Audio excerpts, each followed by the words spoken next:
What is blurting, you might ask? Well, I'm here to explain that to you today. I read on a forum yesterday that people were trying to do blurting, but they weren't sure if they were doing it correctly.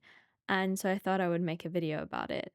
Blurting is a type of active recall method, which means that it is one of the more effective study methods. Unlike, for example, just reading a book where you look at the information, realize, okay, this sounds familiar. I think I know what I'm doing. And then you sit in the test and you try to remember the name of something or a concept and you thought, "Oh, I read about it. I read about it," but you can't really remember what you read. With active recall and blurting, for that matter, you actually practice the situation of not just taking in the material, but trying to get it out of your mind again as well. So, essentially, what you have to do during tests. So, it's really efficient for when you have to study for a test. And blurting it has many names. It's also kind of called like brain dumping or vomiting, which is a bit gross to be honest, but what you do is there are many different ways, but I'm gonna explain one to you is you, let's say, have to study from a textbook. So you take out your textbook, you read a chapter, and then you close the book. You don't look at it again. You don't look at your notes.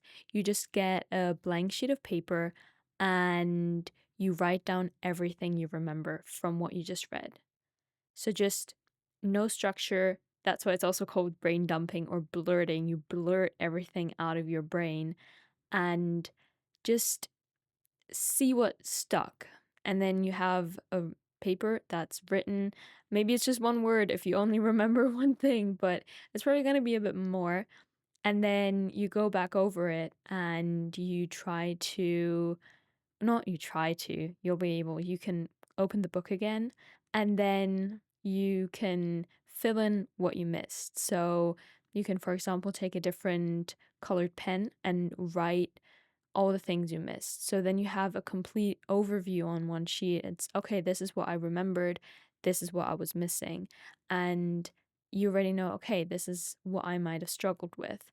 If you want to take it a step further, before studying at home with your book or with your lecture notes or whatever you have, you can do the blurting step beforehand as well. So, let's say you had school, you come home, and then you need to study for maths. Before you look at anything, you just take out a sheet of paper and write down everything you remembered from the last lecture or from the last class.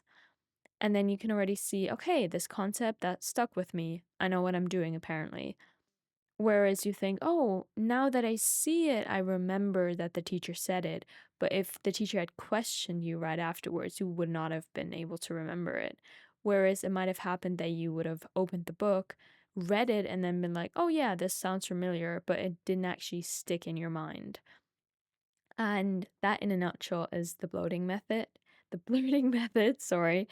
And again, very efficient study methods. There are very many variations that I can talk about as well, but this is just a really short overview video. I hoped it helped, and stay tuned for more. Have a good day. Bye.